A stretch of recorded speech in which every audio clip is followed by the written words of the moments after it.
స్తోత్రం. Praise the lord. సర్వశక్తిమంతుడైన యేసు ప్రభు వారి నామములో మీకు అందరికీ కూడా శుభములు, వందనాలు తెలియచేస్తున్నాను. ప్రియులారా, ఈరోజు మరొక రోజును దేవుడు మనకు దయచేసినందుకు దేవునికి మహిమ కలుగును గాక. ప్రార్థనాపూర్వకంగా ఈ రోజును ప్రారంభించుకుందాము. మహోన్నతుడైన దేవుడు తన ఉచితమైన కృప ద్వారా మనకు ఆయుష్ ఇచ్చి, ఆరోగ్యం ఇచ్చి, ఈరోజు ఈ విధంగా మనందరం కలుసుకోవడానికి దేవుడు సహాయం చేశాడు. కనుక అందరూ కూడా ఈ ఉదయకాలం ప్రార్థన చేద్దాం. సర్వోన్నతుడైన మా తండ్రి, సకల ఆశీర్వాదములకు కారణభూతుడా, పరిశుద్ధుడా, నమ్మదగిన దేవా, మీకు స్తోత్రం చెల్లిస్తున్నాను. ఆయన ఇంతవరకు మా జీవితంలో మీరు మాకు తోడుగా ఉండి, దేవుడుగా ఉండి, మమ్మల్ని రక్షించినందుకు, కాపాడినందుకు, నీ సన్నిధిలో నిలబెట్టినందుకు స్తోత్రాలు తండ్రి. మీకు వందనాలు చెల్లిస్తున్నాం. సంఘ సరిహద్దులు విశాలపరిచి, సంఘాన్ని దీవించి, ఆశీర్వదించి, విస్తరింపు చేస్తూ అనేక మందికి ఆశీర్వాదకరంగా, దీవెనకరంగా మా పరిచర్యను ఉంచినందుకు మీకు వందనాలు చెల్లిస్తున్నాం. జాషో గుమ్మల మినిస్ట్రీస్ని మీరు ఆశీర్వదిస్తూ, నాయకులను, ఆత్మీయ తండ్రి గారిని బలపరుస్తూ, మమ్మల్ని అందరినీ కూడా నీ సేవలో వాడుకుంటున్నందుకు మీకు వందనాలు. సంఘాన్ని దీవించి ఆశీర్వదించండి, గొప్ప కార్యం చేయండి. ఈరోజు మాతో మాట్లాడండి, మమ్మల్ని బలపరచండి, మా విజ్ఞాపన ధ్వని ఆలకించండి, అద్భుతమైన జవాబు మీరు అనుగ్రహించమని ఈ ఉదయ కాలంలోనైనా మీ వాక్యాన్ని ధారాళంగా అడ్డుపడే ప్రతి చీకటిని బంధించి, నాతో మాతో కూడా ఈ ఉదయకాలం మీరు మాట్లాడి మహిమ, ఘనత, ప్రభావాలు పొందమని యేసయ్య పేరట అడుగుచున్నాం తండ్రి, ఆమేన్. ప్రియమైన సహోదరి సహోదరులారా, ఈ ఉదయకాలం దేవుని వాక్యాన్ని మనం విందాం. కీర్తనల గ్రంథము 16వ కీర్తన 7వ వచనం నుండి 11వ వచనం వరకు మనం చదువుదాం.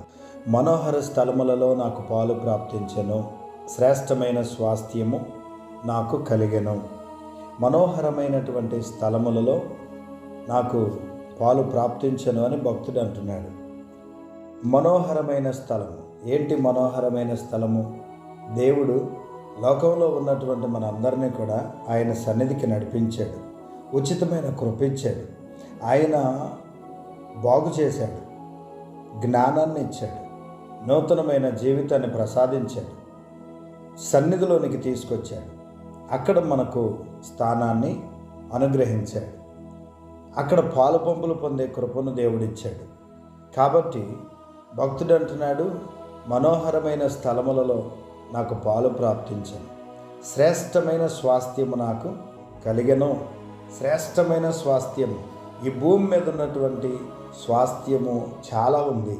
అయితే దేవుని వాక్యం తెలియచేస్తుంది, శ్రేష్టమైనటువంటి స్వాస్థ్యం నాకు కలిగింది. ఎందుకంటే నాకు ఆలోచనకర్త అయిన యెహోవాను నేను స్తుతిస్తాను. రాత్రి గడియలలో నా అంతరంద్రియము నాకు బోధించుచున్నది. సదాకాలము యెహోవా యందు నా గురి నిలుపుచున్నాను. ఆయన నా కుడి పార్శ్వమందున్నాడు గనక నేను కదల్చబడను. అందువల్ల నా హృదయము సంతోషించుచున్నది, నా ఆత్మ హర్షించుచున్నది, నా శరీరము కూడా సురక్షితంగా నివసించుచున్నది. ఎందుకనగా నీవు నా ఆత్మను పాతాళములో విడిచిపెట్టవు, నీ పరిశుద్ధుని కుళ్ళు పట్టనీయవు. జీవ మార్గమును నీవు నాకు తెలియజేసేదవు. నీ సన్నిధిని సంపూర్ణ సంతోషము కలదు, నీ కుడి చేతిలో నిత్య సుఖములు కలవు. దేవుని గూర్చి ఎంత చక్కని వివరణ ఈ వచనాలలో మనకు కనబడుతుంది. భక్తుడు దేవుని మీద గురి పెట్టుకొని ఉన్నాడు. అందుకని ఆయన హృదయం ఆనందంతో, సంతోషంతో ఆయన నింపబడి ఉన్నాడు. అలాగే తన శరీరం కూడా సురక్షితంగా నివాసం చేస్తూ ఉన్నాడు. శరీరం సురక్షితంగా ఉంది. జీవమార్గాలు తెలియజేస్తాడు. ఆయన సన్నిధిలో సంపూర్ణ సంతోషం ఉంది. ఆయన కుడి చేతిలో నిత్య సుఖములు ఉన్నాయి గనక దేవుడు తన వాక్యములో తెలియజేసినది జరిగించడానికి ఆయన ఎప్పుడు కూడా సిద్ధంగా ఉన్నాడు. కనుక ప్రియమైన సహోదరి సహోదరులారా, దేవుడు ఆనందాన్ని, సంతోషాన్ని, సమాధానాన్ని అనుగ్రహించేటటువంటి దేవుడుగా ఆయన మనకు కనబడుతున్నాడు. ఈరోజు ఆయన సన్నిధిలోనికి వచ్చి ఆయన పాదాల దగ్గర మోకరించి ప్రార్థన చేస్తూ విశ్వాసం ఉంచినప్పుడు దేవుడు ఏం చేస్తాడు అని అంటే, మనోహరమైనటువంటి స్థలములలో పాలు పొందేటట్టు చేస్తాడు. సదాకాలము ఆయన మీద గురి నిలిపినప్పుడు ఆయన మన హృదయాన్ని సంతోషంగా ఉండేటట్టు చేస్తాడు. మన ఆత్మ సంతోషంగా ఉండేటట్టు చేస్తాడు. మన శరీరం కూడా సురక్షితంగా ఉండేటట్టు చేస్తాడు. జీవ మార్గాన్ని తెలియజేస్తాడు. సంతోషముతో నింపుతాడు. ఆయన కుడి చేతిలో నిత్య సుఖములు ఉన్నాయి. అంటే ఈ భూమి మీద మనకు కావలసిన ప్రతీది కూడా యేసయ్య దగ్గర ఉంది. ప్రతీది కూడా సుఖము, సంతోషము, ఆనందము ఇవన్నీ కూడా ఆయన దగ్గరే ఉన్నాయి. కాబట్టి ఆయనకు నమ్మకంగా ఉంటే చాలు. ఆయన మాట ప్రకారంగా జీవిస్తే చాలు. ఆయన పాద సన్నిధిలో ఉంటే చాలు. ఆయనకు నమ్మకంగా జీవించినప్పుడు దేవుడిచ్చేటటువంటి ఆశీర్వాదం పొందితే చాలు. ప్రియులారా, అందుకే మార్త మరియ ఇద్దరు కూడా ఆయనకు పరిచర్య చేస్తూ ఉన్నప్పుడు మరియ యేసయ్య పాదాల దగ్గర కూర్చుంది. అక్కడ కూర్చున్నటువంటి మరియను చూసి మార్త వచ్చి అడుగుతుంది, నేను విస్తారమైన పని ఉంది ప్రభువా, ఆమెను కూడా పంపించు అంటే యేసు ప్రభువారు అన్నారు, మరియ ఉత్తమమైన దాన్ని ఎన్నుకున్నది, నీవు విస్తారమైన పని పెట్టుకొని తొందరపడుతున్నావు అని యేసు ప్రభువారు అన్నారు. ఈరోజు విస్తారమైన పని ప్రతి ఒక్కరి జీవితంలో కనబడుతుంది. ఆయన దగ్గర కూర్చునే వాళ్ళు లేరు, ఆయన మాట వినేవాళ్ళు లేరు, ఆయనకు మొరపెట్టేవాళ్ళు లేరు, ఆయన ద్వారా దీవించబడే వాళ్ళు కనబడట్లేదు ప్రియులరా. అందుకనే ప్రజల మీద దుష్టుడు భయంకరమైనటువంటి విధానములో చెలరేగిపోతూ అప్పులు, ఆర్థికమైనటువంటి సమస్యలు, అనారోగ్య సమస్యలు, విభేదాలు, గొడవలు, కొట్లాటలు, ఒకరినొకరు చంపుకోవడాలు, ఈ విధంగా మానవులంతా కూడా నశించిపోతున్నారు. అందుకే ఈ ఉదయకాలం ప్రభువు మనతో మాట్లాడుతున్నాడు. నీ గురి ఆయన మీద నిలుపు, నువ్వు అద్భుతమైనటువంటి కార్యాలు చూస్తావు. ఆయన కుడి చేతిలో నిత్య సుఖాలు ఉన్నాయి. ఆయన సన్నిధిలో సంపూర్ణమైన సంతోషం ఉంది. ఆయన సన్నిధికి రండి, ఆయన సన్నిధిలో విజ్ఞాపన చేయండి, ప్రార్థన చేయండి, ఆయన మీద గురి పెట్టుకోండి, ఆయనకు నమ్మకంగా ఉండండి. ఒక అద్భుతమైనటువంటి కార్యం మీ జీవితంలో దేవుడు చేస్తాడు. హల్లెలూయా. మీరు ఏ విషయంలో కూడా వెనకడుగు వేయకుండా ప్రభువులో ముందుకు కొనసాగండి. దేవుని స్తుతించండి, దేవునిని ఆరాధించండి, ఆయన వైపు మీ హృదయాలు తిప్పండి. అద్భుతమైనటువంటి విజయం దేవుడు మీకు అనుగ్రహిస్తాడు. కాబట్టి ఉదయకాలంలో దేవునికి మన హృదయాన్ని సమర్పించి ప్రార్థన చేసుకుందామా? ప్రతి విషయంలో దేవుడు అద్భుతం చేసే దేవుడుగా ఉన్నాడు. ఏ విషయంలో కూడా ఇది చేయలేడు అని అనడానికి లేదు.